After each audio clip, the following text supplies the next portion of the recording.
Buenas tardes, doctor. Buenas tardes, ¿cómo está? Buenas noches, doctor. Buenas noches. Buenas noches, doctor. Orlando, buenas noches, ¿cómo les ha ido? Bien, Doctor, gracias buenas a Dios, tardes. señor. Bien, ¿cómo nos fue con ese ejercicio del día de ayer? Bien, profe, bien, bien. Fácil, ¿cierto? Doctor, buenas noches. Buenas noches. Bueno, ahorita los voy a pasar al tablero a ver a corregirlo. Doctor, buenas tardes. Buenas tardes. Lo que pasa es que yo ayer tuve un inconveniente, yo no soy agregado. No le oigo, Y Manuel. Muy intermitente. lo que pasa es que no pude presentar ayer el parcial porque no me encuentro agregado al grupo y pues No, está muy intermitente por cuestiones de trabajo me conecté sobre las 6:25 de la tarde. ¿Usted nunca había entrado a clase? Sí, claro que sí, doctor. Yo he ingresado a la clase, pero pues en 3 ocasiones escribí al chat de Zoom a ver si me agregaban al grupo y pues nadie me agregó nunca ni tuve contacto pues de cómo ingresar al grupo y por eso no estoy en el grupo. Entonces no me enteré ayer que la dinámica del parcial iba a ser de esa manera. Imagínese. ¿Y qué excusa tiene para no asistir, por no haber asistido? Ayer la verdad me conecté sobre las 6:25, doctor. ¿Tiene alguna excusa médica o algo por el estilo? Clases, yo No le estoy oyendo nada.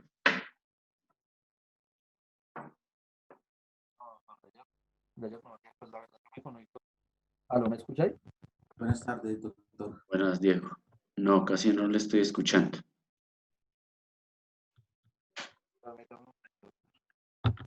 Cordial saludo, éxitos, mi doctor. Muy buenas noches. Alexander, buenas noches, ¿cómo le ha ido?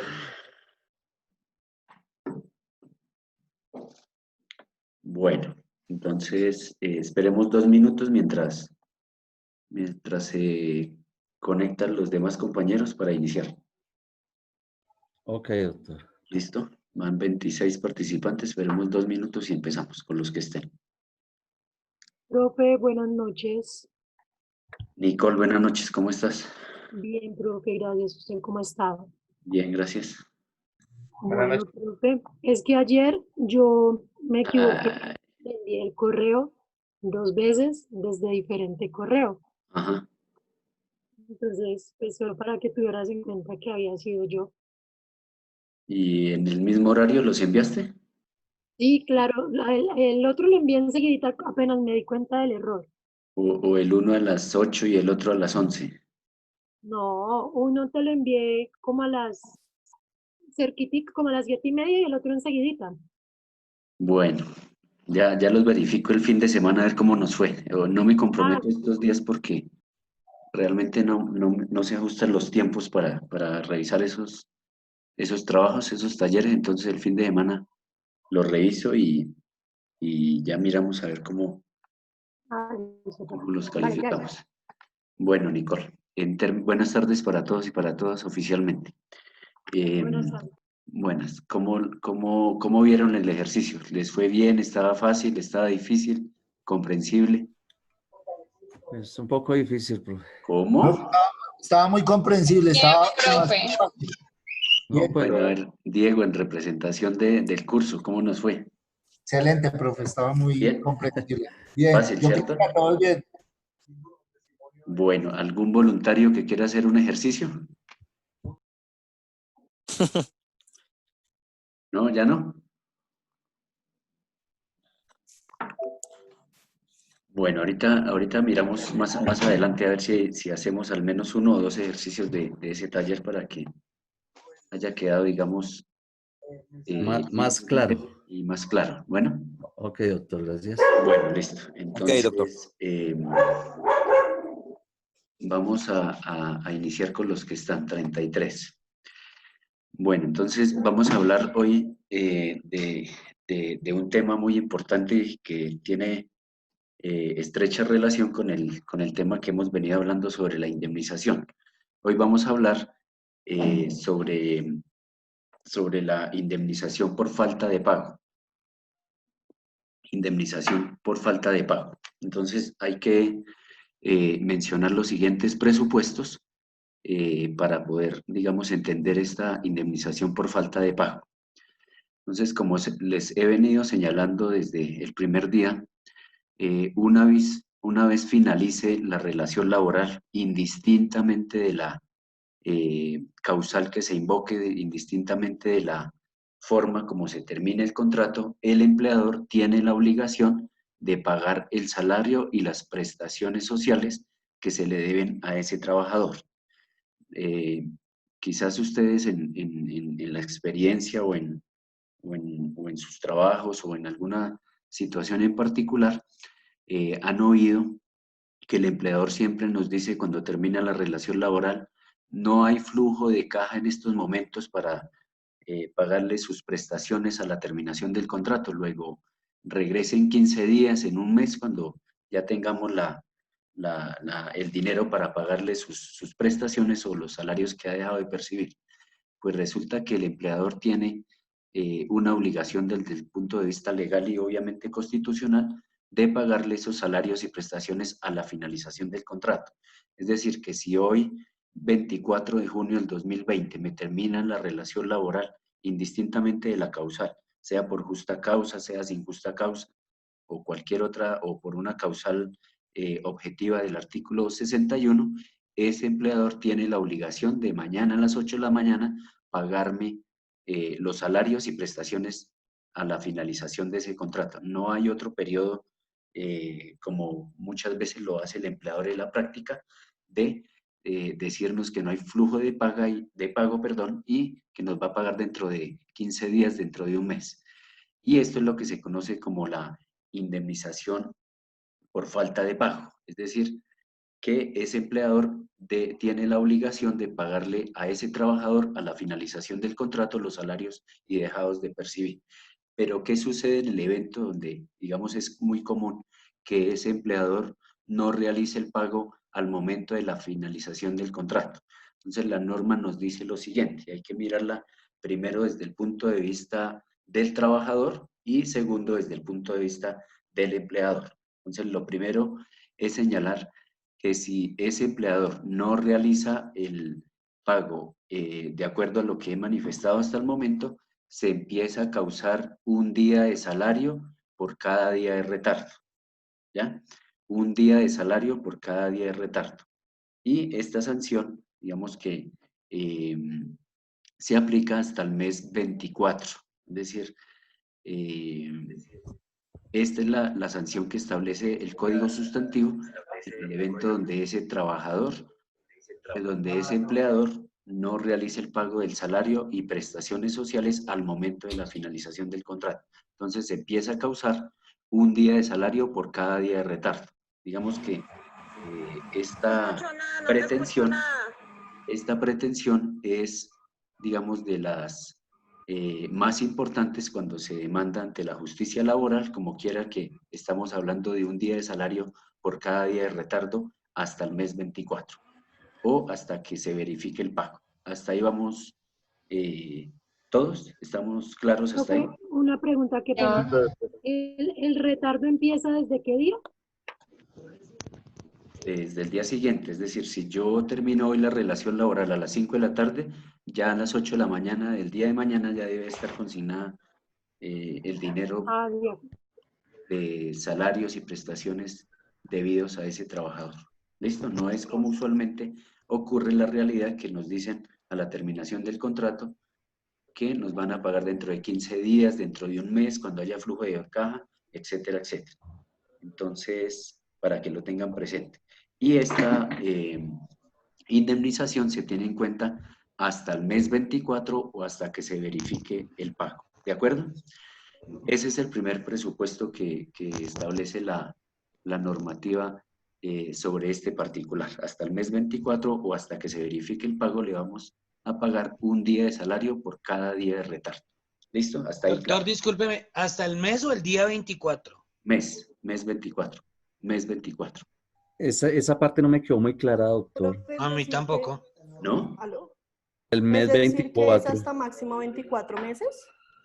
Sí, al mes 25 empieza a Ya. correr a la tasa máxima. Ya vamos a explicar la segunda parte que se adelantó Carolina. Entonces, hasta el mes 24 vamos a pagarle un día de salario por cada día de retardo, o hasta que se verifique el pago, antes de ese mes 24. ¿Listo? Ahora bien, a partir del 25 no le vamos a pagar un día de salario por cada día de retardo, sino le vamos a tasar, digamos, esos intereses a partir de la certificación que expida la Superintendencia Financiera, y es a partir de esos intereses que fije la Superintendencia que se le fija, digamos, esa moratoria para, digamos, endilgarle eventualmente en un proceso judicial a ese empleador esta sanción moratoria. ¿Listo? Esta sanción moratoria. Todo esto que estoy hablando está lógicamente regulado en el Código Sustantivo del Trabajo. Ahora bien, vamos a plantear un escenario donde estemos asesorando al empleador. Es decir, hablé lo que establece la norma en aras de proteger los derechos del trabajador. Pero, ¿qué sucede en el evento donde nosotros estemos asesorando a ese empleador? Entonces, ¿qué debemos decirle a ese empleador cuando finalice la relación de trabajo? Pues lo primero es, obviamente, decirle que debemos pagarle sus salarios y prestaciones a la finalización del contrato.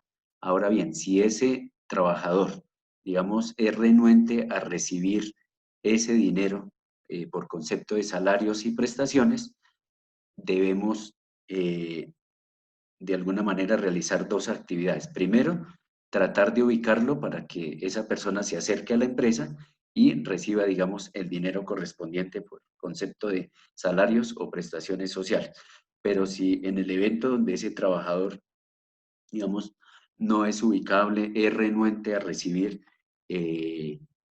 esos salarios o prestaciones que se le adeudan a la finalización del contrato, entonces tenemos una obligación como empleador, y es la de consignar ese dinero a una cuenta de depósitos judiciales a órdenes de ese trabajador, ¿ya?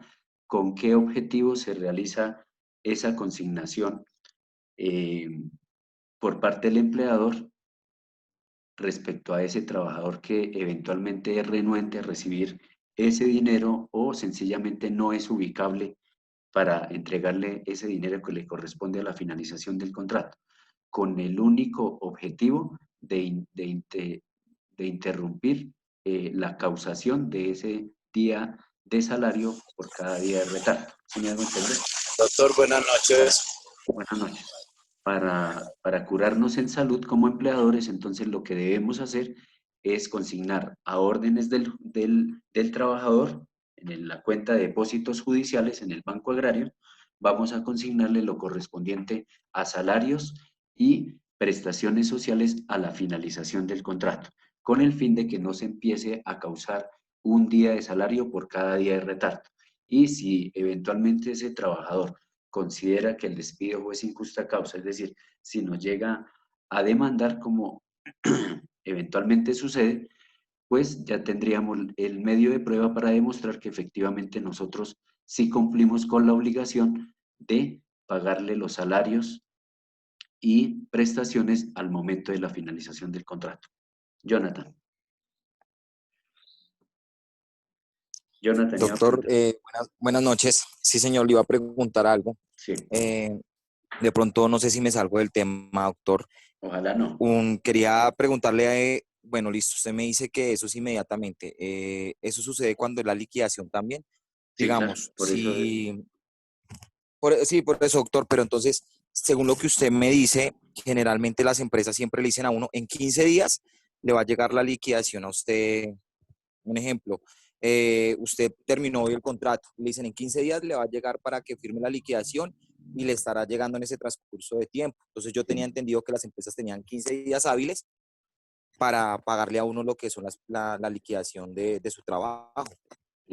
¿usted se acaba de conectar o hace rato? No, doctor, no, ya me había conectado hace rato. Ah, bueno, eso lo Sí, yo le hizo. escuchaba lo que usted Sí. dijo. Sí, es que usted lo dijo, doctor, que generalmente no se cumplía.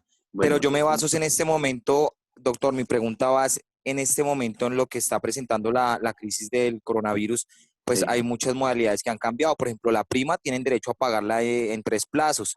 Entonces quería saber si este mismo modo en Bueno, lo que es la liquidación también existe algún convenio. Bueno, que tengan derecho no es tan cierto. Pues recuerden que el pago de la prima es de común acuerdo con el trabajador. Es de común acuerdo. Correcto. Recuerden que eso no es que porque el gobierno nacional expidió un decreto donde les dio la posibilidad a los empleadores de pagar, digamos, en 3 momentos Cuotas. la prima de servicio, entonces eso se debe hacer así. No. Recuerden que cuando nosotros analizamos el video que ustedes vieron sobre la situación del COVID-19 y los efectos que ha causado en el derecho laboral, recuerden ustedes que hay una norma, el artículo 50, la ley que regula los estados de excepción, y allí dice que en los estados de excepción no se pueden menoscabar los derechos laborales de los trabajadores. Por eso, digamos, el derrotero y esa hoja de ruta que tiene el empleador para modificar ciertas condiciones del contrato tiene su asidero en el mismo código sustantivo, pero siempre nos habla de acuerdo de voluntades, es decir, ese empleador, a pesar de tener esa facultad de subordinación, de imponer reglamentos, etcétera, no es al arbitrio de él que le va a pagar la prima de servicios cuando él quiera. Entonces usted me dice, pero es que a veces o generalmente sucede que nos dan 15 días para ir a reclamar las prestaciones y salarios después de finalizada el contrato. Pues esa es una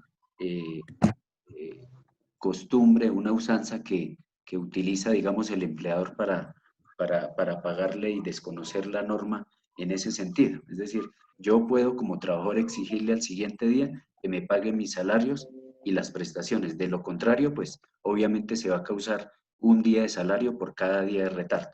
Eso es como coloquialmente se conoce como jurisprudencia de los empleadores, pero la norma los obliga es a que a la finalización del contrato, indistintamente de la causal de finalización del contrato, se le deba pagar todos los salarios y prestaciones adeudados a ese trabajador. Ya 3 días, así. Establece la norma. ¿En qué artículo se encuentra? Profe, buenas noches.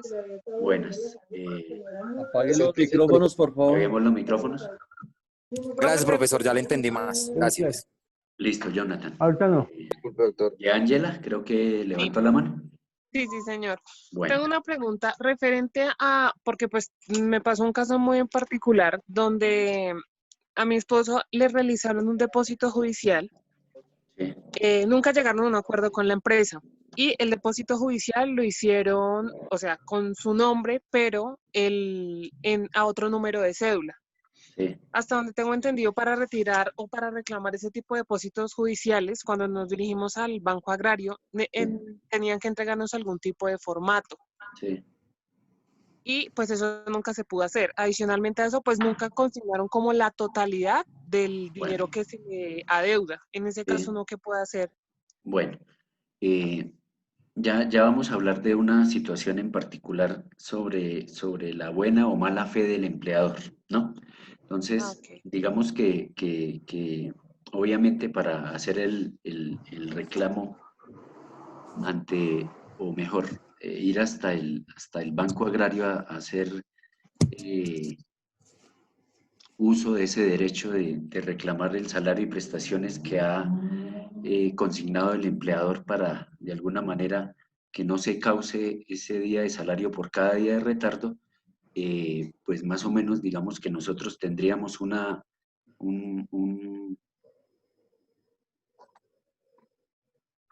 aproximado de cuánto nos correspondería eventualmente de esa indemnización.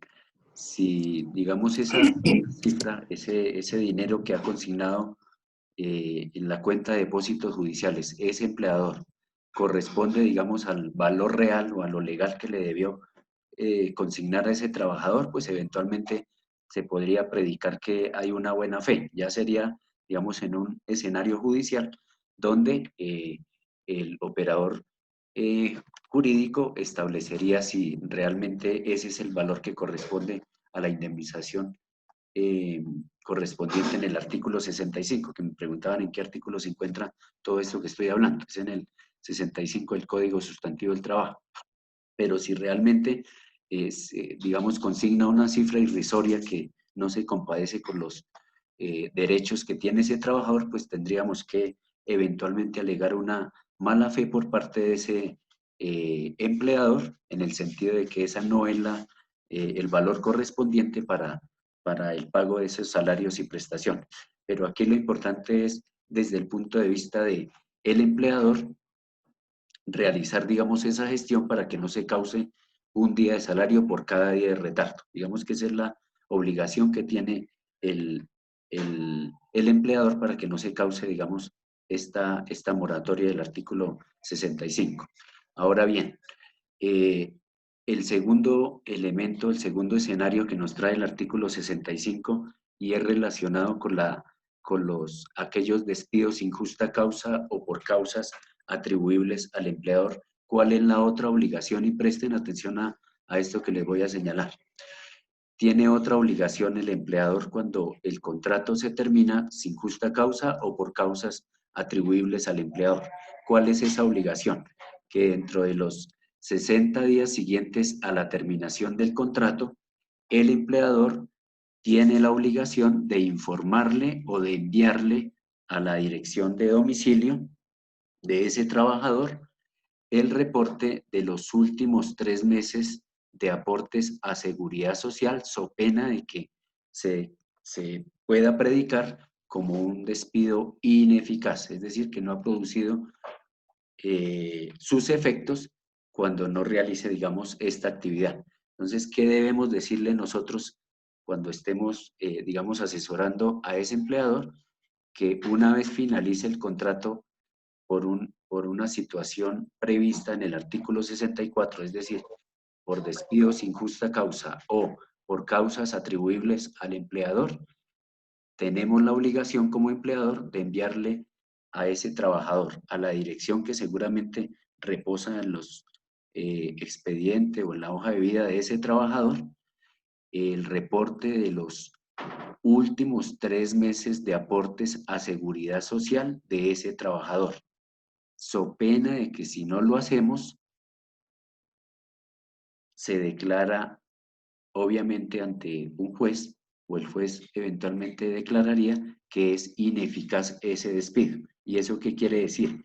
Que si ese trabajador más adelante va a presentar una demanda para ser exigibles esos posibles derechos que derivan de esa relación laboral, y ese empleador no le ha informado dentro del plazo que establece allí el artículo 65 sobre los aportes a seguridad social, muy seguramente la pretensión es que declare que no produzca efectos la finalización de ese contrato, y en esa medida, a renglón seguido, la siguiente pretensión sería que ese contrato se encuentra vigente y por lo tanto que le pague todos esos salarios y prestaciones sociales que derivan de esa relación laboral. ¿Sí me hago entender? Entonces, es muy importante que ese empleador, cuando hay un despido sin justa causa o cuando haya la terminación del contrato por causas atribuibles a ese empleador, le debe informar dentro de los 60 días siguientes a la finalización de ese contrato sobre los aportes a seguridad social efectuados durante los últimos 3 meses, so pena de que se declare sin efectos esa terminación del contrato. No sé si me hice entender de esa segunda parte del artículo 65. Disculpe, profesor, buenas noches. La verdad no le entendí muy bien. Qué pena Que volver no, a... que no entendiste. O estoy hablando muy rápido. profe, del artículo 65. La segunda parte que acabo de explicar. Sí, señor. Sí, señor. Bueno, entonces la voy a explicar más despacio. Digamos que hoy, 24 de junio, despiden sin justa causa a Pedro Pérez. ¿Listo? Entonces lo indemnizamos de acuerdo a la modalidad de contrato.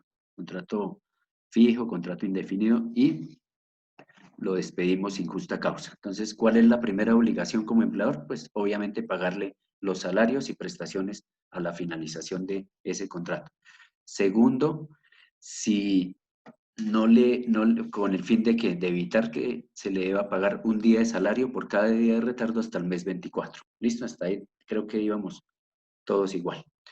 Pero la segunda obligación que le asiste a ese empleador es, dentro de los 60 días siguientes a la finalización del contrato, le debe enviar el reporte de los aportes a seguridad social de los últimos 3 meses de esa relación laboral.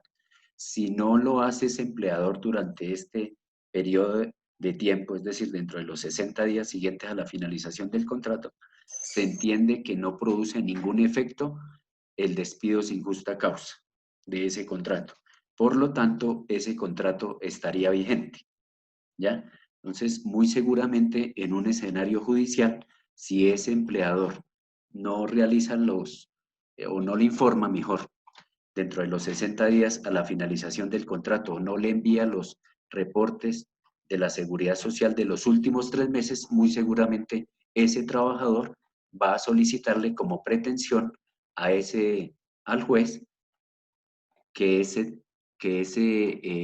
finalización del contrato no ha producido sus efectos jurídicos en razón a que no cumplió con esta obligación. Y la segunda pretensión, en ese sentido, a renglón seguido, sería que declare que ese contrato de trabajo sigue aún vigente y que se le pague, lógicamente, todos aquellos salarios y prestaciones que ha dejado de percibir durante todo este tiempo. Ahora sí es más claro la Profe, explicación. discúlpeme, es que lo que yo no entiendo es, esos reportes de la seguridad social Sí, son de antes de los haberse últimos 3 meses. despedido. De los últimos 3 meses a la finalización del contrato. O sea, digamos, si estamos hablando que se despidió el 24 de junio, entonces de junio, de mayo y de abril. Correcto, correcto. Ok, De está esos bien. 3 últimos periodos. Entonces, si nosotros estamos, bueno, y obviamente para conocerlo desde el punto de vista de los derechos que tiene el trabajador, si nosotros estamos asesorando al empleador, entonces debemos decirle, señor empleador, no se le vaya a olvidar frente a un despido sin justa causa o por causas atribuibles al empleador, que le enviemos el reporte de los aportes a seguridad social de los últimos 3 meses. Para el caso que estamos mencionando, entonces sería abril, mayo y junio, a la dirección de ese trabajador que repose, digamos, en la hoja de vida que tienen allá en la empresa. Si no lo hacemos, ¿cuál es el efecto jurídico?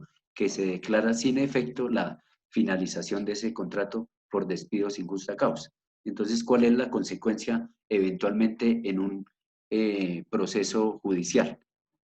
¿Cuál sería la consecuencia? Que ese trabajador muy seguramente le va primero a narrar en los hechos que el empleador no cumplió con esa carga prevista en el artículo 65 porque no le envió los reportes a seguridad social de los últimos 3 meses y que como consecuencia de ello declare sin efecto la finalización del contrato por despido sin justa causa.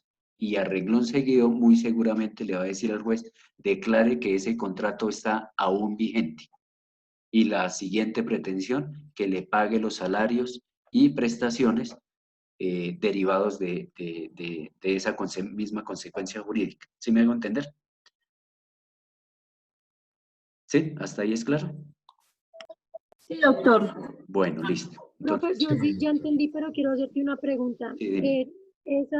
Esa entrega de esos reportes de seguridad social, ¿qué beneficio tiene el empleado en recibirlo?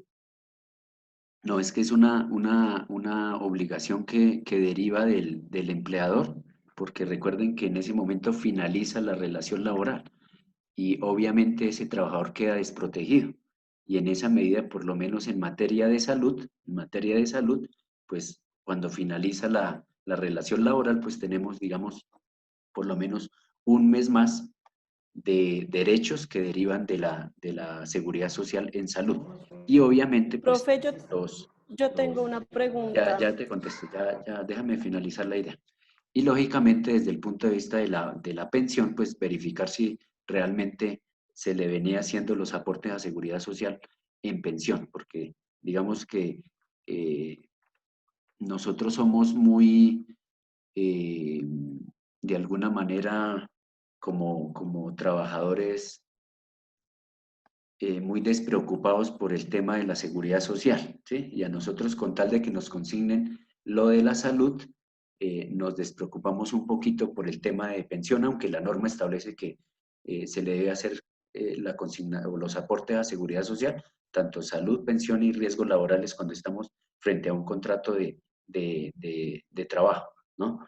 Y en esa medida debemos ser un poquito prolijos de verificar, digamos, si realmente el empleador nos está haciendo los aportes a seguridad social. No dejemos, cuando yo dicto seguridad social, siempre les digo a los estudiantes, no dejemos para último momento verificar si ese empleador está realizando los aportes a seguridad social, porque nos acordamos ya cuando estamos próximos a cumplir la edad para verificar si realmente ese empleador hizo los aportes a seguridad social y ya muy seguramente después de determinada periodo de tiempo, ese empleador muy seguramente ya liquidó la empresa y después no hay, digamos, a quién hacerle el reclamo. Entonces, tratemos de estar muy pendientes de esos aportes porque a la finalización del contrato, pues obviamente ese trabajador queda desprotegido del sistema de seguridad social y es importante, digamos, contar por lo menos con un mes más de salud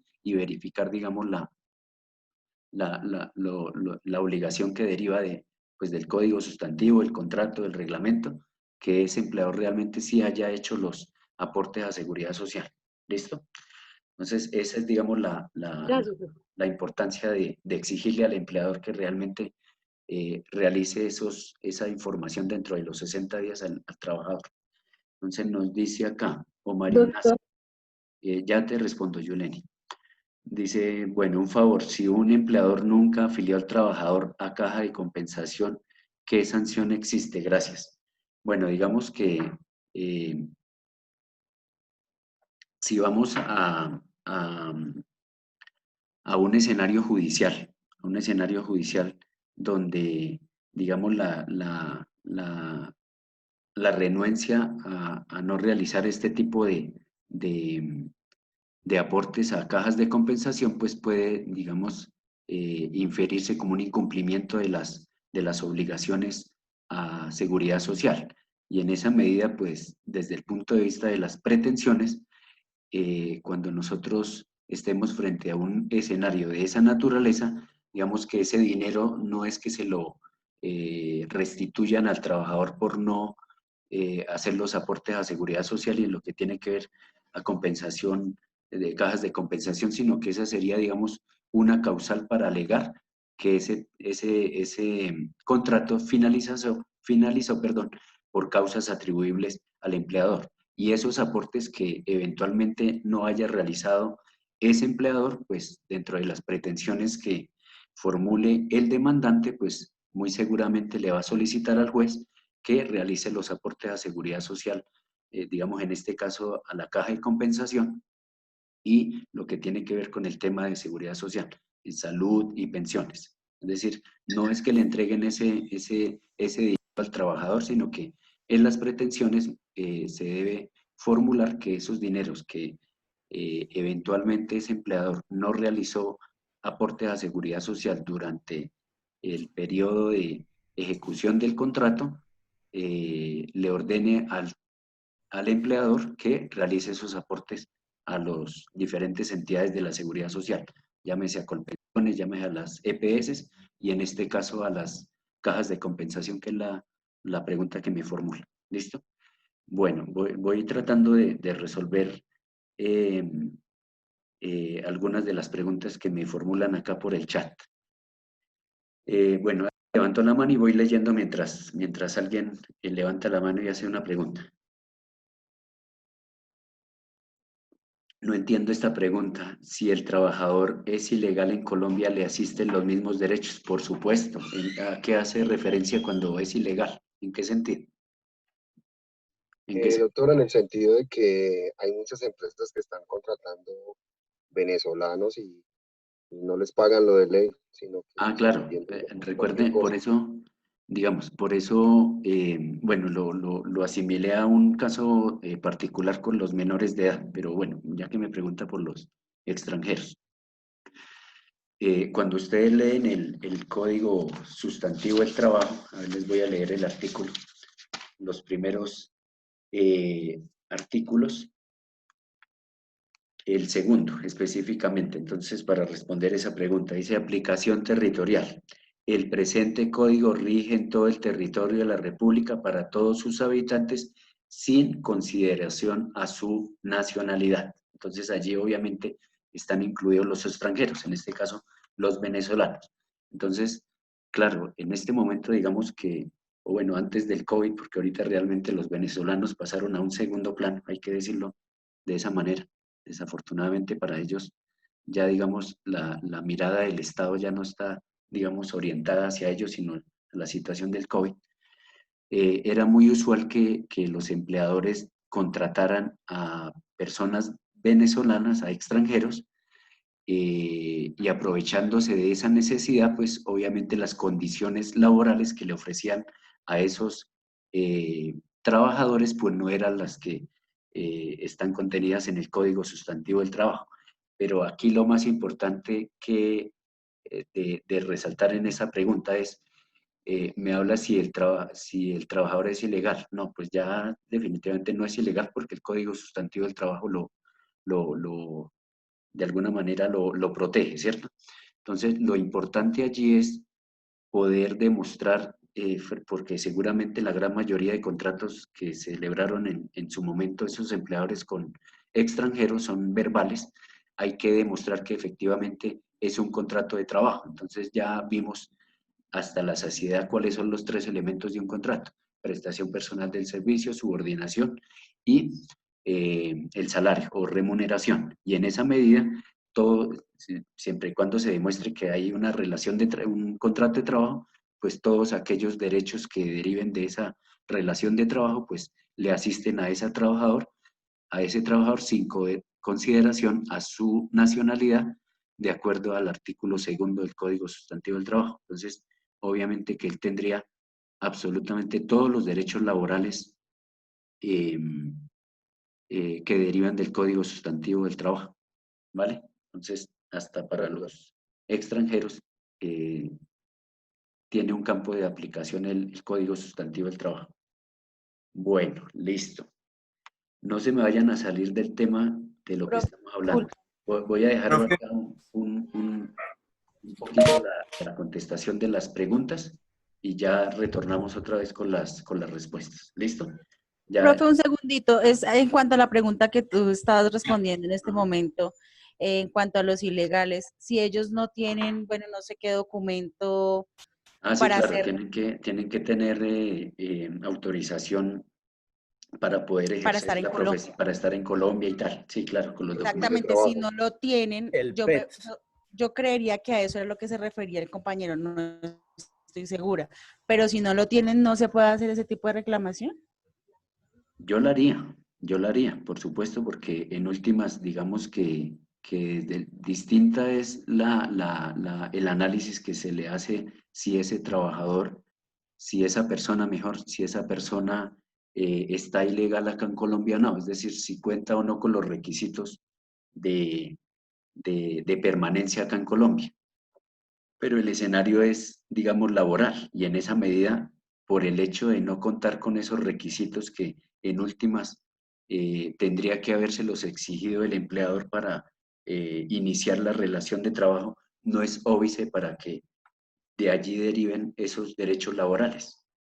¿Sí me hago entender? De acuerdo, sí, señor, El hecho perfecto. de que, Muchas gracias. digamos, entre comillas, no tenga el permiso para trabajar, no tenga, digamos, todos los documentos que establece, digamos, la norma, no es, digamos, excusa para que no se le pueda hacer exigible los derechos laborales. Y en esa medida, pues, obviamente que tendría todos los derechos que derivan de esa relación laboral. ¿Listo? Pero dejemos ahí un poquito las respuestas, las preguntas que me están formulando en el chat y ya continuamos con ellas, para, digamos, no perder el hilo conductor de la explicación. Y ya retomamos más adelante las respuestas. ¿Queda entendido el artículo 65? De acuerdo a las obligaciones tanto de empleador como, sí, del empleador, de realizar todos estos aportes, de pagar el salario y prestaciones, etcétera. Sí, profe. Sí, doctor. Bueno, entonces me voy a Empleador adelantar. como trabajador. Sí, exacto, listo. Digamos que aquí hablan de dos términos para efectos del pago de los salarios y prestaciones que se causan a partir de la finalización del contrato.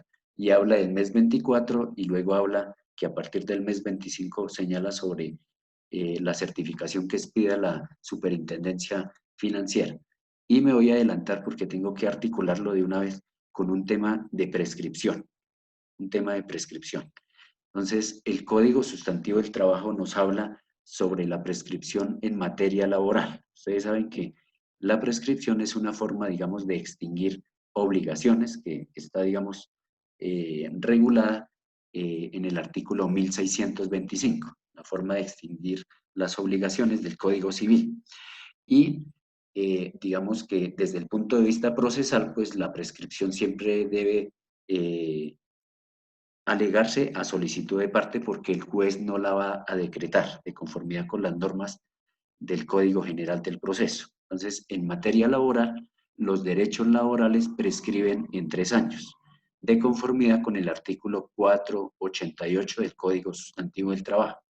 ¿Cómo interrumpimos esta prescripción? Es decir, ¿cómo podemos nosotros, como trabajadores, interrumpir la prescripción para efectos de que se, digamos, de conformidad con el artículo 489, que es el siguiente, se reactive nuevamente el conteo de esos términos, ¿sí? Entonces, ¿cómo lo podemos hacer? A través de un escrito sencillo. Pero el hecho de que sea un escrito sencillo no se puede predicar de que es un escrito, digamos, donde no se vislumbre una claridad sobre las pretensiones que le vamos a formular a ese empleador. Entonces, me explico.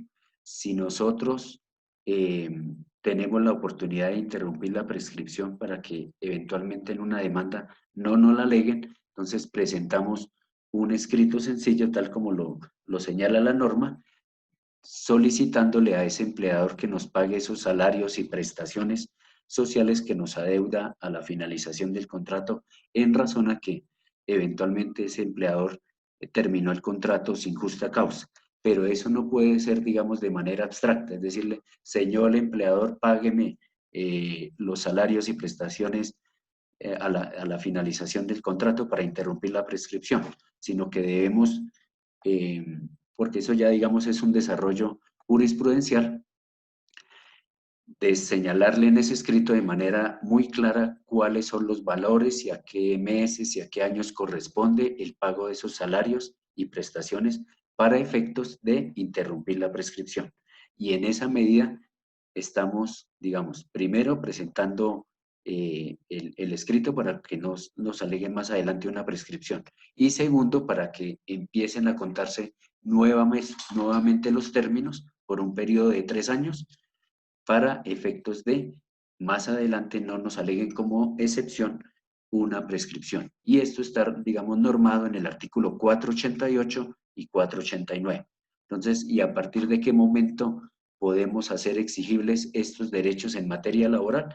A partir del momento en que nazca el derecho. Es decir, si termina la relación laboral el 24 de junio del año 2020, pues tenemos 3 años para hacer exigibles esos derechos que derivan de la relación laboral. Entonces, muchos de los trabajadores atendiendo, digamos, a esta posibilidad que le ofrece el Código Sustantivo del Trabajo y teniendo en cuenta que, como les dije al principio de la explicación, la moratoria, la sanción moratoria del artículo 65, realmente, digamos, desde el punto de vista de las pretensiones económicas que se formulan en una demanda, digamos, es la que tiene, digamos, mayor relevancia, como quiera que es un día de salario por cada día de retardo, y es la que de alguna manera tiene mayor valor. Y en esa medida, pues muchos de los empleadores, de los trabajadores o demandantes, obviamente pues no van a demandar a los 15 días, sino que deja que se causen más intereses cada día de retardo por no pagar, con el fin de que eventualmente se le reconozca, digamos, un poco más de dinero en esa demanda. Sin embargo, debo decirle lo siguiente, respecto al artículo 65, porque vuelvo y repito, debía articularlo con el tema de la prescripción. Si bien es cierto, la norma establece que si ese empleador no paga las prestaciones y salarios a la finalización del contrato, se causa un día de salario por cada día de retardo en sede judicial, y eso ha sido, digamos, una modificación a las decisiones judiciales. En la praxis sí se está reconociendo, digamos, la moratoria del artículo 65 en primera instancia. Digamos que hacen una aplicación literal de la norma y efectivamente, si se demuestra que ese empleador no realizó el pago de los salarios y prestaciones adeudados a ese trabajador a la finalización del contrato, muy seguramente tiene, digamos, vocación de éxito esa pretensión en primera instancia y la están concediendo. Pero en segunda instancia el tribunal la está revocando, ¿sí? ¿Cuál es el argumento del tribunal en segunda instancia para determinar que no tiene derecho ese trabajador al pago de la moratoria del artículo 65? Digamos que por vía jurisprudencial, obviamente de las altas cortes, de la Corte Suprema y de la Corte Constitucional, es que ese trabajador debe demostrar que el empleador incurrió en mala fe para que efectivamente la segunda instancia confirme la decisión de primera instancia.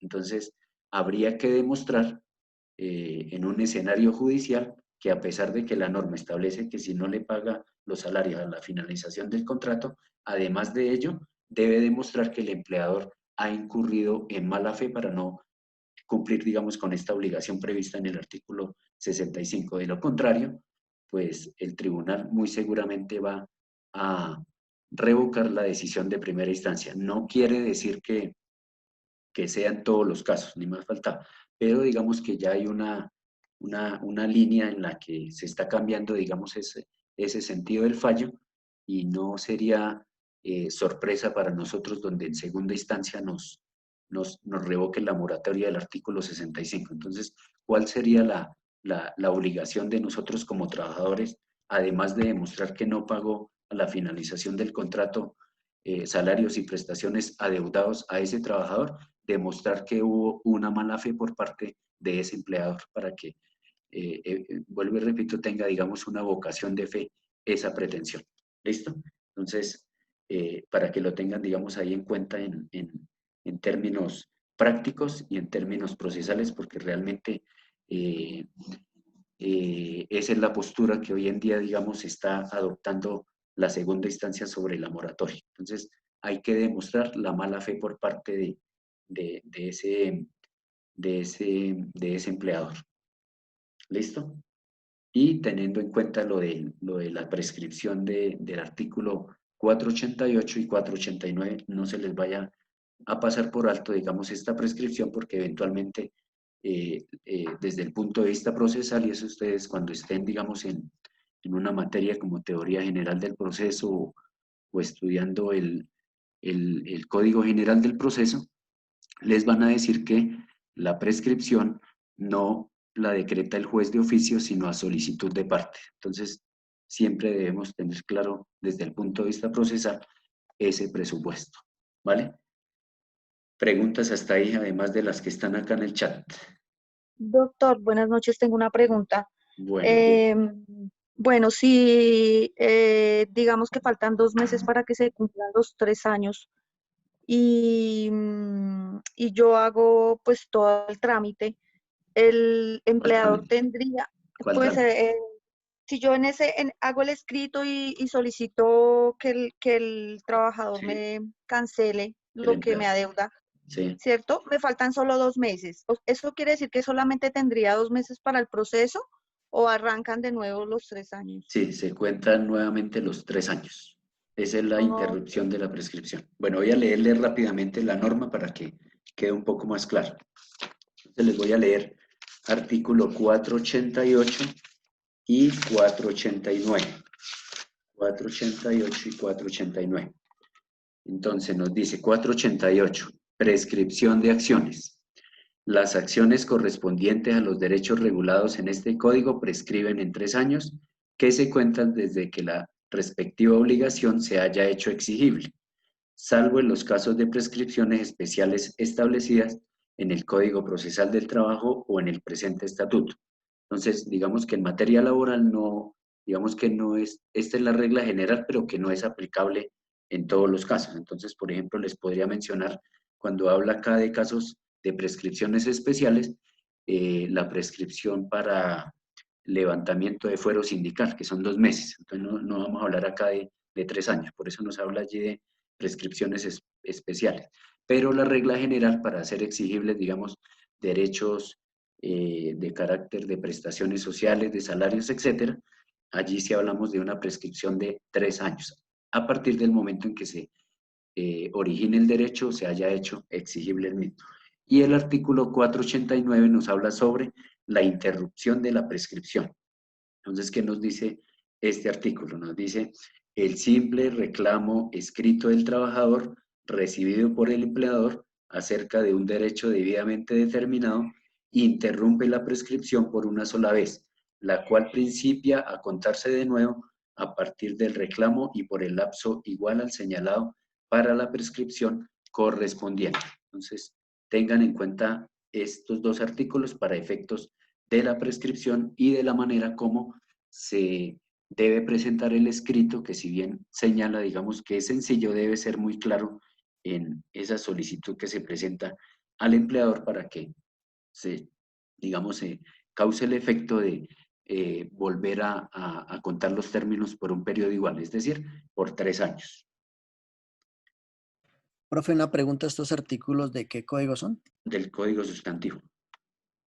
Código Sustantivo. Bueno, por acá pregunta Alexander Amaya.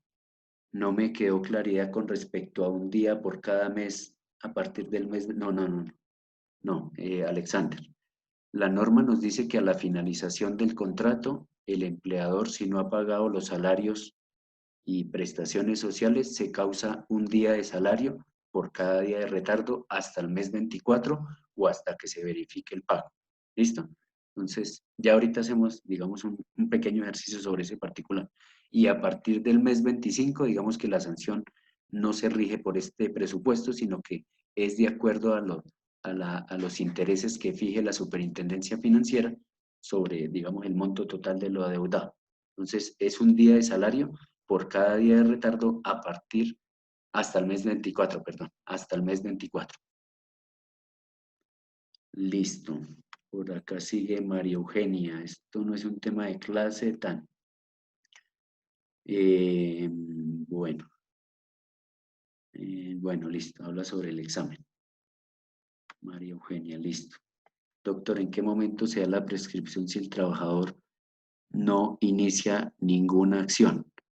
Pues si hoy termina 24 de junio la relación laboral, pues los 3 años, ¿cuándo se cumplen? ¿Quién me preguntó? Enid Carolina. ¿Cuándo se cumplen los 3 años? Si estamos en el 2020, ¿cuándo sería? En el 2023, ¿cierto? Entonces, esos son los 3 Sí, años. profe, en el 2023. Exacto, esos son los 3 días que tiene el trabajador para hacer exigibles los derechos, ya sea interrumpiendo la prescripción para que se empiecen a contar otros 3 años o sencillamente para presentar la demanda. 488 y 489 del Código Sustantivo del Trabajo. Esa es, digamos, la respuesta a esa pregunta. Esos dos artículos también operan para, no entiendo esa pregunta, Omar. 488 y 489. ¿En qué sentido es la pregunta?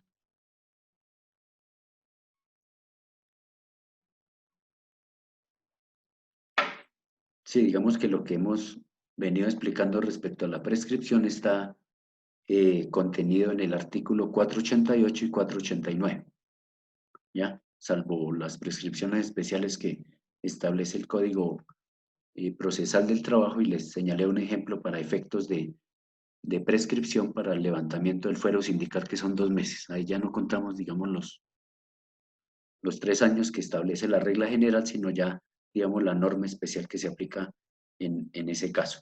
¿Listo? Bueno, entonces vamos a mirar los ejercicios del día de ayer y vamos a aplicar la moratoria del artículo 65. Entonces voy a compartirles la pizarra y miramos. Bueno. Vamos a mirar en el primer ejercicio. No sé si alguien me puede dictar ahí en el taller que dejamos ayer las fechas en el primer contrato. La primera era fecha de ingreso. 5 de febrero del 2017. Gracias, 5 de febrero de 2017. Listo. El primero es un contrato a término fijo. Listo. La fecha de egreso que se pactó fue 16 de septiembre del 2018. 16 de septiembre de 2018. Y el despido 26 de abril del 2018. de abril de 2018. Y el salario. Contrato a término fijo y salario 2.560.000. Ya, un segundo. Salario, listo. 2 millones. 560. 560. 279. 279, listo. 2.560.279. Bueno. Bueno, este es un contrato a término fijo donde se pactó una fecha inicial del 5 de febrero del año 2017 y una fecha de finalización del 16 de septiembre del 2018. No obstante, se despide sin justa causa el 26 de abril de 2018 y a este trabajador le pagaban mensualmente 2.560.279 pesos. Entonces vamos a aplicar la norma del artículo 64. Entonces, del 65, perdón, que vimos el día de hoy. Supongo que no sé si será necesario explicar la del 64 con este ejercicio, o eso quedó claro. Pues sería bueno, doctor. Explíquelo todo, profe. Uy, bueno, sí, listo. Sí, profe, hagámoslo para Gracias, entenderlo mejor. doctor. Bueno, vamos a explicarlo junto con la moratoria. Bueno, listo. Entonces, ¿qué nos dice la norma en el artículo 64 para contratos a término fijo? Que se debe pagar el resto del periodo que hiciere falta para completarlo, ¿no es cierto? Como esta persona lo despidieron el 24 de abril de 2018, tendríamos que realizar la liquidación a partir del día siguiente, es decir, del 27 de abril de 2018 al 16 de septiembre de 2018. Entonces, ¿qué debemos hacer como primera medida? Vamos a determinar cuánto es el salario diario de este trabajador. Entonces, dividimos 2.560.279 y ahí sí me ayudan con la calculadora. Lo vamos a dividir en 30, ¿no? 30 días. Y esto nos da, ¿cuánto? 85.342. 342, gracias. 85.300. 63, ahí se le manejan los decimales, ¿no? Sí, 63. Listo. Este es el día de salario de este trabajador. Entonces ya tenemos determinado un día de salario. Y ahora vamos a determinar cuántos días se le debe de liquidar. Entonces hacemos la misma operación aritmética. Año, mes y día. Siempre vamos, no se les olvide, a señalar en la parte superior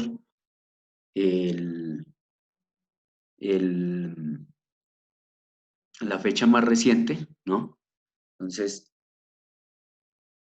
2018, el mes 09, para que podamos hacer la resta, el día 16. Y le vamos a restar 2018. Recordemos que fue despedido el 26 de abril de 2018. 0427.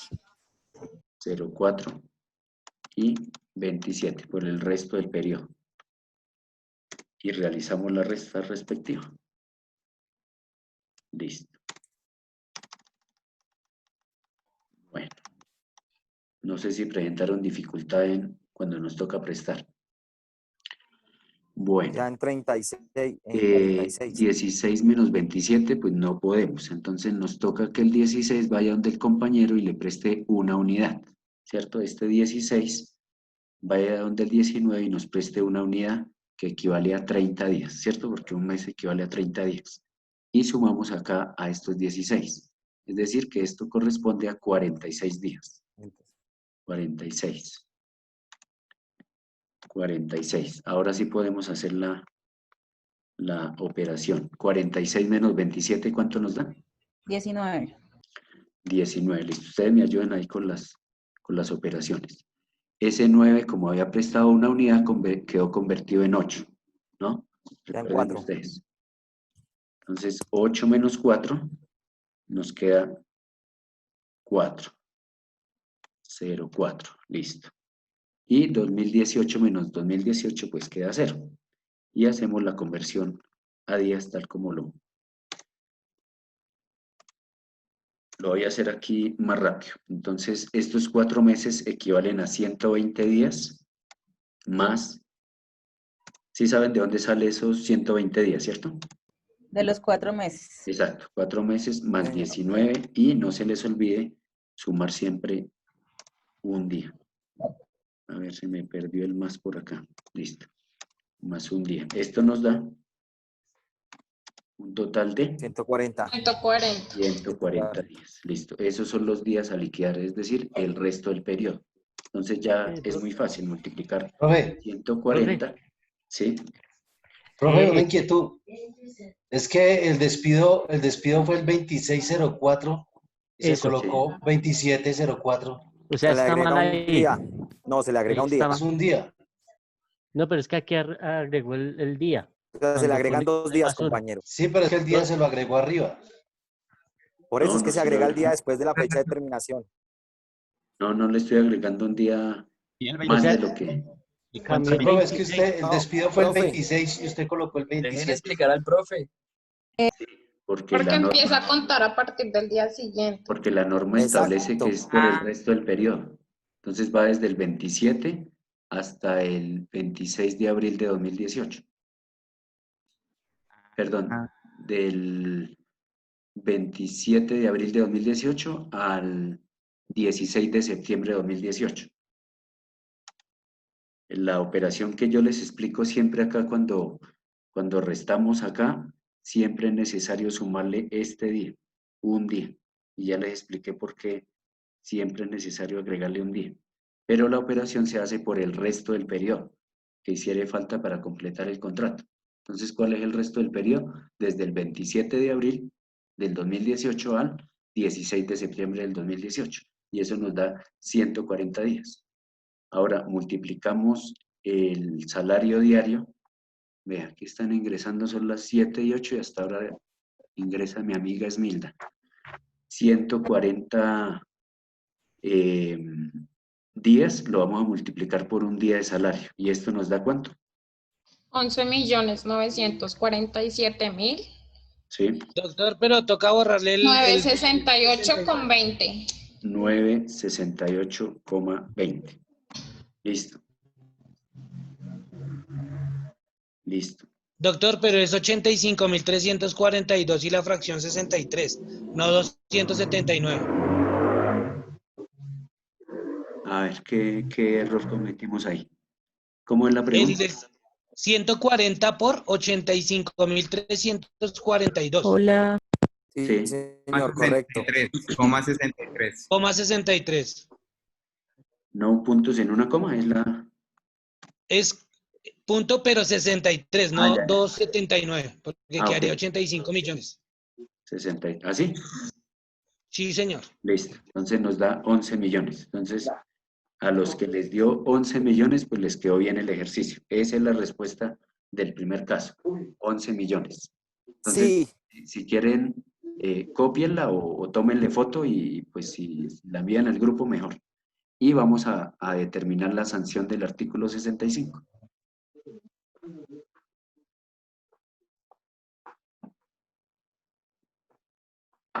Bueno, voy a borrar esta parte. ¿Ya la puedo borrar? Sí. Profe, yo tengo una duda de por qué ese dato de por qué esa fecha de egreso así, ¿qué tiene esa, cómo se interpreta allí? No, me quedó la duda de esa fecha de egreso. De egreso, digamos que es el acuerdo de voluntades al que llegaron empleador y trabajador. Es decir, definimos que el contrato iba del 5 de febrero del 2017 al 16 de septiembre del 2018. Sin embargo, ese trabajador fue despedido sin justa causa el 26 de abril de 2018. Ah, ok, listo, vale, gracias. Bueno, listo. ¿Podemos borrar? Bueno, Sí, bueno, listo. Sí, doctor. Bueno, esa es la del artículo 64. Ahora vamos a mirar la del artículo 65. Y lo vamos a hacer con la fecha del día de hoy, es decir, 24 de junio del año 2020. Obviamente que no han transcurrido... bueno, vamos a hacerlo... A ver, este finalizó el 24 de abril de 2018, ya transcurrieron más de 24 meses. Vamos a hacerlo con otra fecha, porque allí ya habrían transcurrido más de 2 años. Más de 2 años y no tenemos en este momento la certificación de la superintendencia. Entonces vamos a suponer que la demanda la presentamos el día 1 de febrero.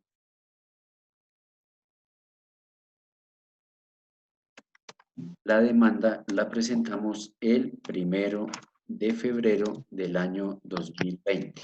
¿Listo? Para efectos de hacer exigible la del artículo 65. ¿Ya? Entonces vamos a colocar esta fecha acá. 2020, mes 02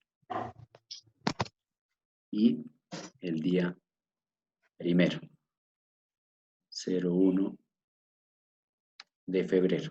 Y la vamos a realizar desde el día siguiente, es decir, desde el 27 de abril de 2018, para efectos de liquidar No llevaste la cosita esa tuya. Esa... la indemnización moratoria. Sí, esa bandejita blanca. Micrófonos. Sí, apaguemos los audios, Listo, es claro hasta ahí lo del 65. Aquí estamos averiguando la del artículo 65. Artículo 65. Ya estamos en el tema de hoy. Artículo 65. Entonces, vamos a suponer que vamos a presentar la demanda o presentamos mejor la demanda el 1 de febrero de 2020.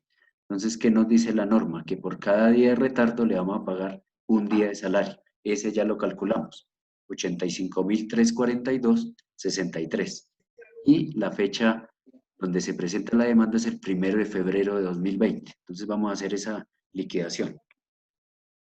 Y la realizamos acá. Entonces, 1 menos 27 no es posible, entonces vamos donde el compañero, es decir, a donde el 2, a que nos preste una unidad que se representa en 30 días. Por lo tanto, este queda convertido en 31 días.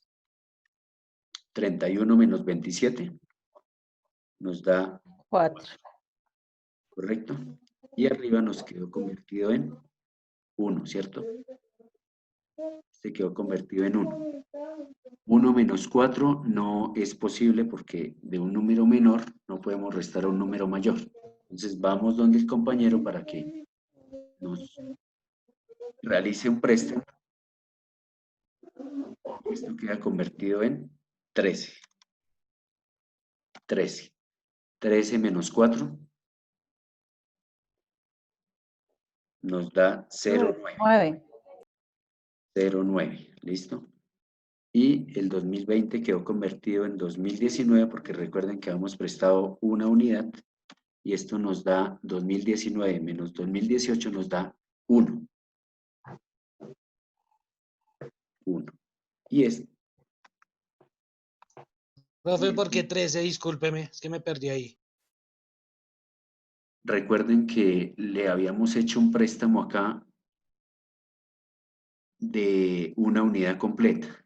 Cuando este mes necesita que le preste el año, entonces ya no le prestamos 30, sino le prestamos 12. Y aquí había un 1. Se cuenta en meses. Le presta en meses, exacto, mientras que acá le presta es en días. Acá siempre prestamos 30 y de acá para allá siempre le prestamos 12. Eso para que lo tengan claro.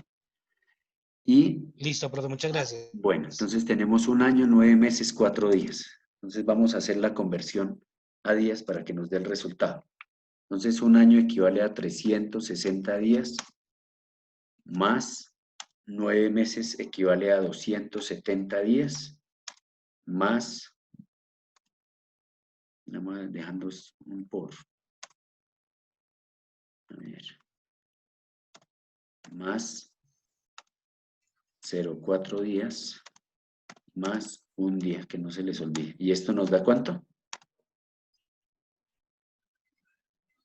¿Cuánto sería ahí? ¿Quién me ayuda con ese resultado? 360 más 270 más 4 más 1. 635. Listo, gracias. 635 270 equivale, profe. días. A multiplicar 9 meses por 30. 9 por 3, 27. Listo. 635 días. Entonces multiplicamos estos 635 días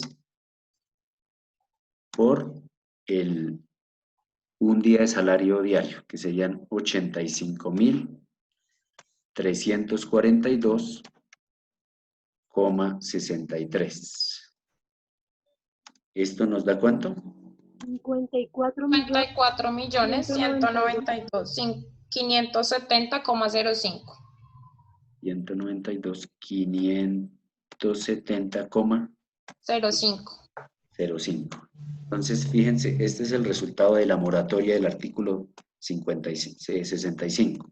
Entonces, fíjense que es bastante atractiva esta cifra, ¿cierto? 54 millones. 54 millones. Digamos que esta es la apuesta que se le hace cuando se demanda en materia de reclamación de derechos laborales individuales, como quiera que se causa un día de salario por cada día de retardo. Entonces aquí estamos hablando de 54 millones de pesos aproximadamente para efectos del reconocimiento de una indemnización moratoria prevista en el artículo 65 del Código Sustantivo del Trabajo.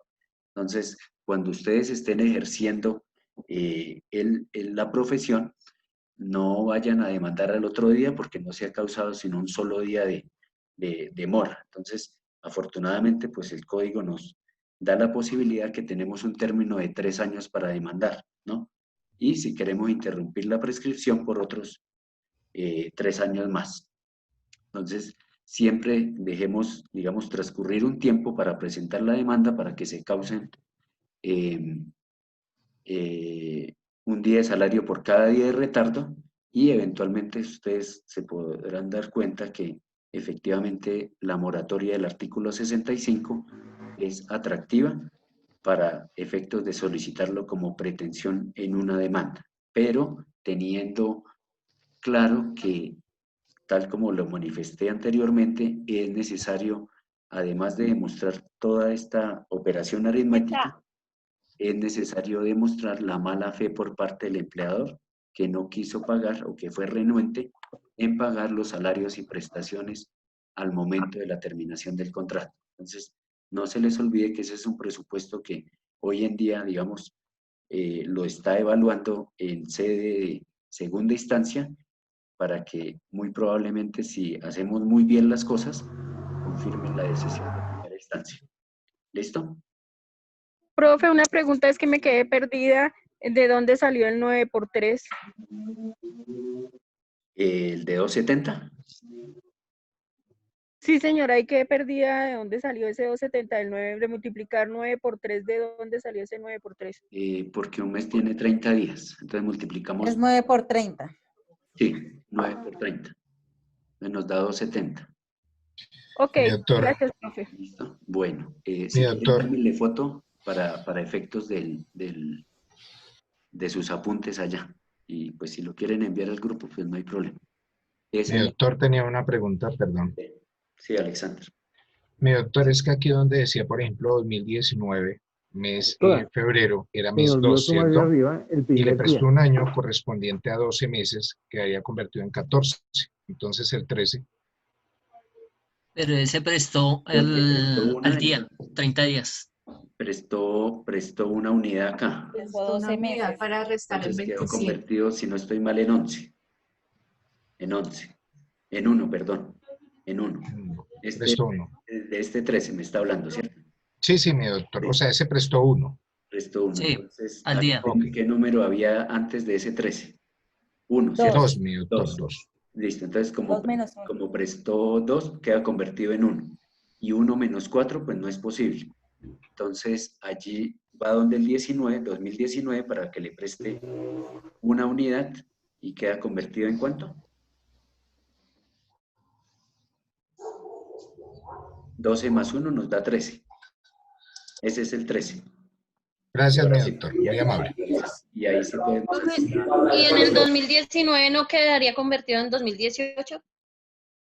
¿Aquí hubo un préstamo? Sí. Era 2020. Sí, ese era 2020. Ese era 2020. Ah, bueno. Ah, ¿era 2020? Sí, porque la fecha de la demanda. Primero Sí, señora, ahí está bien. La hicimos a fecha 1 de febrero de 2020. Entonces quedó convertido en 2019. Menos 2018, 1. Ahí ya queda 1 año, 9 meses, 4 días. Y hacemos la conversión a días. 635 días. ¿Listo? Bueno, Listo, mi doctor. Muy agradecido. Doctor, siempre se va a agregar un día, ¿no? Sí, siempre. Siempre se le va a prestar un día. Ok, gracias, doctor. Listo. No se les vaya a olvidar sumar un día, siempre. Porque recuerden que esto es o reconocerle o desconocerle un derecho laboral a ese trabajador de un día. Y mire lo que representa un día de trabajo, 85.342.63 pesos. En la apariencia no sería mucho, pero son 85.000 pesos. Entonces nunca se les olvide sumar un día. Y repito lo que dije cuando expliqué el tema. Si alguien tiene una fórmula distinta que nos dé estos mismos resultados, yo no tengo ningún problema. Lo importante es que ustedes lo puedan desarrollar y explicármelo en los parciales y en los ejercicios que hagamos. Y en esa medida, pues si ustedes ven que en su fórmula no es necesario sumarle un día, pues no lo suman, pero me demuestran que el número de días son, en este caso, digamos, 635 días. Si tienen otra fórmula para hacerlo, pues no hay problema. Yo no tengo problema con eso. Lo importante Doctor, es que... una pregunta. La única fórmula, profe, que yo le veo Sí. es agregarle un día. Un día ya cuando, por ejemplo, Bueno, en esa es este caso, cuando dice que 27, colocarle 28. Es la única manera. Esa De resto es no hay. Doctor, ¿le puedo hacer una pregunta? Es Claro. que la verdad, estoy que miro bien aquí, donde dice mes 13, ahí donde presta el 2019 al otro número, ¿cierto? Al mes. Sí. Bueno, voy a hacerla otra vez. Del Voy a hacerla 2019 otra está vez. mal. Sí, es que no me quedó muy claro, doctor. Profe, Gracias. ¿Una pregunta antes? Sí. Profe, yo le quería decir una cosa. Dime. Pues la fórmula que usted dice que para que diera lo mismo, Sí. creo yo que sería poner la misma fecha en que, o sea, empezar a contar desde la misma fecha del día de despido y no agregarle ningún otro día y da igual. Sí, claro, en esa medida sí, pero como la norma dice por el resto del periodo. Se supone que hasta el día que terminó la relación laboral de despido 26 de abril, obviamente que para efectos, digamos, prácticos, si a ese trabajador no se le pagó el último mes, pues obviamente lo van a reclamar. Entonces van a decir en la demanda, pues que me pague los 26 días del mes de abril de 2018, ¿no? Eso lo van a formular en la demanda, pero digamos Sí, para a efectos lo que me refiero es que la fórmula, Ah, sí, si en sí, vez claro. de 27 ponemos el 26, que es la fecha de despido, Sí, o pero sea, sí. contando desde ese mismo día, en la parte de abajo no tendríamos que agregarle un día Sí, más. pero ahí sería incorrecto porque la norma establece que es el resto del periodo que hiciere falta y él trabajó hasta el 26 de abril. Profe, yo quisiera hacer una pregunta, disculpa. En el caso, por decir, cuando yo estaba liquidando este mismo ejercicio, pues yo hice fue otra operación, cogí lo que hacen los abogados normalmente. Cogen un calendario y cuentan corrido los días. No confíe en eso porque No recuerden da, que en ahí se materia la pregunta. laboral son 360 días, un año y un mes tiene 30 días. Entonces ustedes saben que febrero tiene 28, que agosto tiene 31, que noviembre tiene 30, entonces no daría el resultado. Entonces la regla general es eso, 360 días y 30 días un mes, porque si no entonces nos da mal. A mí me dio 143 días. Se corre el riesgo de que el ejercicio quede mal. Se corre ese riesgo. ¿Listo? Doctor, y si lo hago en Excel, con la fórmula. La idea es aprenderlo acá manual. Ustedes cuando lleguen al consultorio jurídico, allá tienen un Excel. De una vez les digo, allá tienen un Excel, ya está formulado, es solamente que ustedes introduzcan nombres, apellidos, cédula, fecha de ingreso, fecha de egreso, salario y el Excel les hace todo. Ya les hace todo. Pero la idea obviamente es que ustedes aprendan a hacerlo de manera manual, porque el día que ustedes, digamos, no tengan el computador, se les fue la luz, ¿cómo hacen la operación manual? Y tengan ahí el cliente para asesorarlo, entonces, ¿cómo hacen? Le van a decir, ay, no tengo luz, el Excel no me funcionó.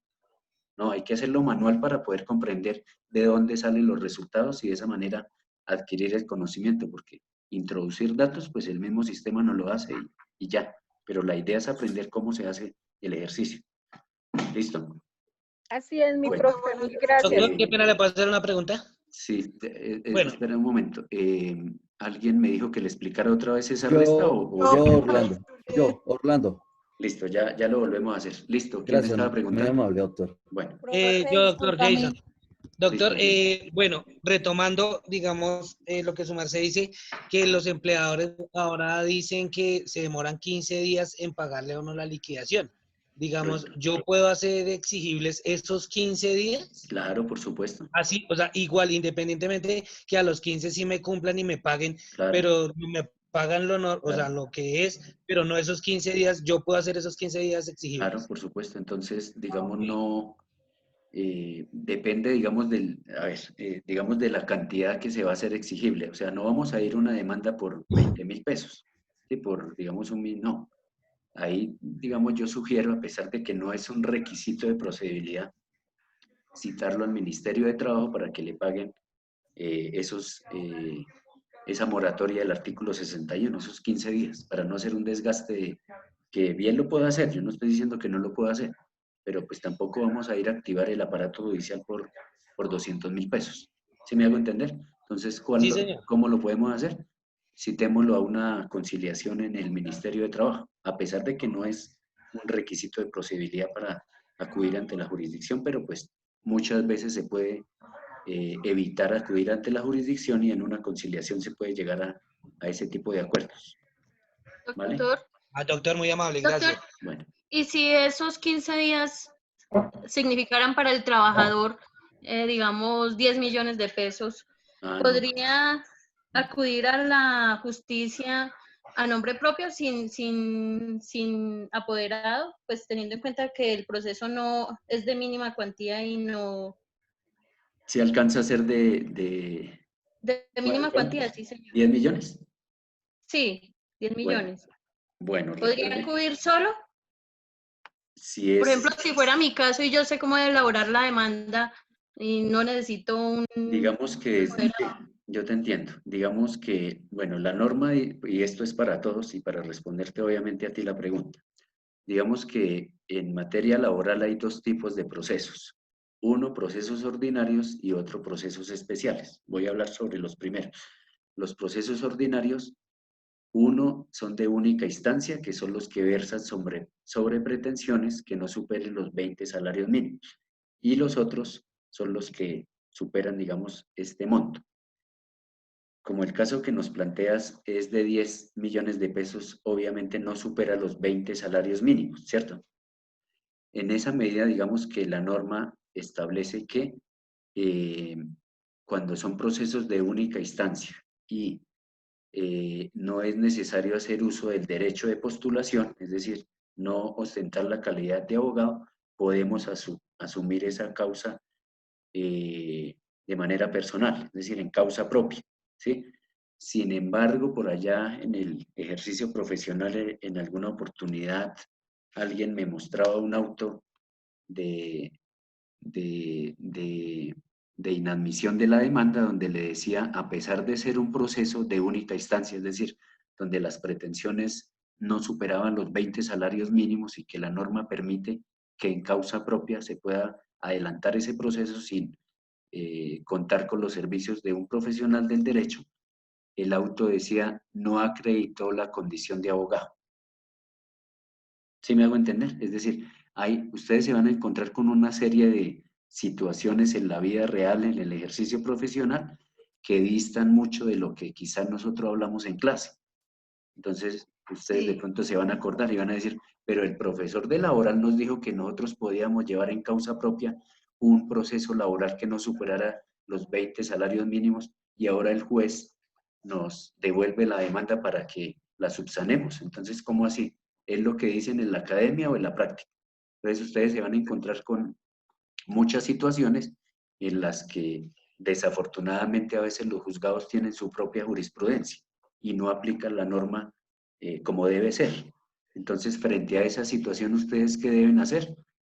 No se pongan a apelar un recurso, no un auto de esa naturaleza, sino simplemente subsanen. Es decir, cuando les devuelvan la demanda, porque en materia laboral no hablan de subsanación, sino de inadmisión, perdón, sino de devolución de la demanda, simplemente subsanen. Entonces, en esa medida, tendría que contratar los servicios de un abogado para que adelante ese proceso. Pero digamos, desde el punto de vista normativo de lo que está consagrado en la norma, nosotros podríamos adelantar en causa propia un proceso que no supere pretensiones de 20 salarios mínimos.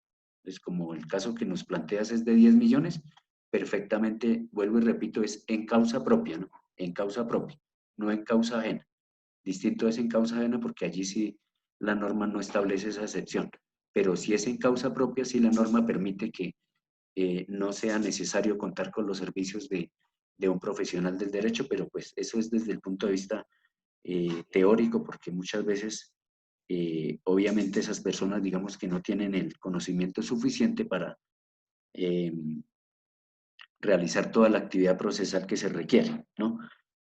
Obviamente que ustedes están estudiando Derecho y están, digamos, preparándose en una facultad de Derecho para que puedan, digamos, llevar este tipo de procesos, pero hay mucha gente que no siendo abogada, y no quiero decir de los estudiantes de Derecho, sino personas que no, digamos, no tienen la posibilidad de, o no han ido nunca a una facultad de Derecho, a adelantar procesos en única instancia, pero que realmente desde el punto de vista procesal se les dificulta porque no saben cuándo deben presentar un recurso, etcétera, etcétera, ese tipo de situaciones.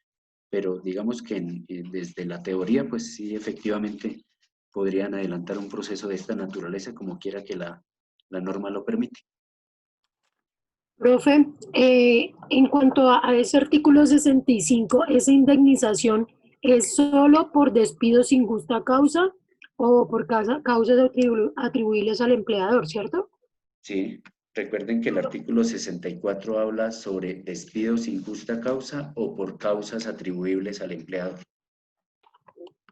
Por De causas. acuerdo, o sea, si el Pero motivo... también, pero recuerden que les dije al principio de la explicación que esa moratoria del artículo 65 se aplica indistintamente de la razón o los motivos de finalización del contrato. O sea, perfectamente yo puedo de común acuerdo terminar el contrato el día de hoy, 24 de junio de 2020 con mi empleador. ¿Sí? Hay un acuerdo de voluntades. Pero si ese empleador mañana no me paga las prestaciones y salario, así haya sido de común acuerdo, ahí se empieza a causar un día de salario por cada día de retardo. ¿Sí me hago entender? Indistintamente de la razón o del motivo de terminación del contrato, ya sea con justa causa, sin justa causa, acudiendo a una causa objetiva del artículo 61, el empleador a la finalización del contrato le debe pagar tanto salarios como prestaciones a ese trabajador. Ya distinto es la otra parte del artículo 65, que esa sí se aplica lo de informarle dentro de los 60 días siguientes a la finalización del contrato los 3 últimos periodos de aporte a seguridad social. Ahí sí la vamos a aplicar a aquellos contratos que finalizan por despido sin justa causa o por causas atribuibles al empleador. Gracias, profe. ¿Listo? Sin embargo, no sobraría, es mejor pecar por exceso y no por defecto. Si se termina, digamos, la relación laboral digamos, por una causal objetiva, pensemos en un acuerdo de voluntades, pensemos en expiración del plazo inicialmente pactado, si queremos hacerlo, frente a esos dos escenarios, enviémosle el reporte o entreguemos a la finalización del contrato al trabajador de manera personal el aporte a seguridad social de los últimos 3 meses y no habría ningún problema, aunque no es obligatorio, pero pues si queremos de alguna manera curarnos en salud para eventualmente evitar que no surta efecto esa terminación del contrato, hagámoslo. Pero digamos que ese presupuesto de la seguridad social se aplica para aquellos eventos donde el contrato termina sin justa causa o por causa atribuible al empleador. Listo, voy a explicar entonces rápidamente la resta que hicimos en la parte de arriba. Entonces dijimos que vamos a hacer acá la finalización Profe, el discúlpame, ¿y 1 no de hay febrero. posibilidad de que, como esto está quedando grabado, que vuelvan a repetir, o sea, a ver el video, pues para que no perdamos más tiempo? Sí, no, pues igual ya vamos a finalizar. Digamos que el Bueno, tema del señor. día de hoy ya era esa, la del artículo 65 y explicarlo en un ejemplo práctico. No, ya lo tengo claro, doctor. ¿Sí? Ya lo tiene claro. Bueno, Pero lo único, bueno, tengo una pequeña duda ahí. o sea, No sé. podemos borrar esto, ¿cierto? No. ¿Ya lo copiaron? Pues no, es que digamos, en el caso de que diera, digamos, 2020, 2018, se resta y quedaría 2, ¿eso se multiplicaría por los mismos 360 días? No le entendí. Donde dice años, ¿cierto? 2020, Multiplica 2018. 360 por 2. Sí, son 2 años, pues sencillamente le vamos a multiplicar 2 por 360, eso nos da Ok. 720 días. Listo. Eso ya es la duda. Esa es la duda, no más. Bueno, voy a borrar esto, supongo que le tomaron fotos, si quieren envíenlo al grupo. Y regálenme un segundito que necesito darles una sentencia para el día viernes. Voy a salir de acá un momentico y ya les doy el número de la sentencia. Regálenme un segundito, no hemos terminado. Regálenme un segundo.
Bueno, ahorita en unos segundos no la tengo acá. Ya ahorita la busco y se las envío al WhatsApp el número de una sentencia. Entonces, se las voy a mencionar para el día viernes. Entonces, vamos a leer esa sentencia, por eso les digo desde hoy con tiempito para que la lean entre hoy y mañana, para el día viernes, para hacer un ejercicio de análisis jurisprudencial el día viernes. Ya ahorita por el WhatsApp les envío el número de la sentencia y esa sería, digamos, la tarea para el día viernes. ¿Listo? Entonces, es necesario de que la lean de una vez para poder adelantar el trabajo que vamos a hacer el viernes. ¿Listo? Y una vez realice la lectura, entonces dejamos un análisis jurisprudencial sobre esa sentencia. Ya la busco, no la tengo acá en el momento presente, pero una vez termine la clase les envío la sentencia y la leen para el día viernes. O sea, necesito que la tengan leída para el día viernes para poder adelantar el taller que vamos a hacer el día viernes. ¿Listo? Si no hay más preguntas sobre el tema de hoy, entonces finalizamos la clase en esos términos y nos encontramos mañana, como de costumbre, a las 6 de la tarde. Profe, yo tengo una pregunta. Sí. Pregunta. Retroalimentación del parcial. Profe, una pregunta. Lo que pasa es que yo estaba haciendo el cálculo entre la fecha de despido y la fecha de egreso con el mismo día. Por ejemplo, la fecha de despido fue el 26 de mayo y cuando iba a hacer la resta no puse 27 sino 26. Sé que ahí me equivoqué, pero también se hace con la fecha siguiente, sea el contrato a término fijo o sea a término indefinido. No, recuerden que la indemnización en un contrato a término indefinido es distinta a la del contrato a término fijo.